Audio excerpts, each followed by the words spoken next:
Assalamualaikum dan hai guys. So hari ni kita ada satu tanah yang sangat hotspot dekat tempat yang sangat best.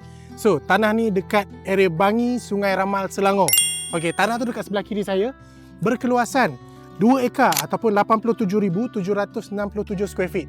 So detail untuk tanah ni 87,767 square feet, 2.02 ekar, tanah status bangunan perniagaan, Malay Reserve Land, leasehold sehingga Julai 2112, berbaki 86 tahun lagi dan infra lengkap. Sebab apa?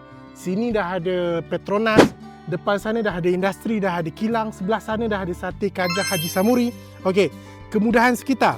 Kita ada Ramal Junction Food Court, IOI, RIS Islamic School, Bandar Baru Bangi depan tu sahaja. Kajang dekat sebelah sana, Putrajaya sebelah sana. So tempat ni memang sangat hotspot. So kalau anda nak beli, harga jualan adalah. So untuk anda yang berminat dengan tanah ni, boleh tekan link yang disediakan. Kita jumpa dekat tanah, kita nego sampai jadi. Jumpa anda dekat tanah yang seterusnya. Assalamualaikum, bye bye guys.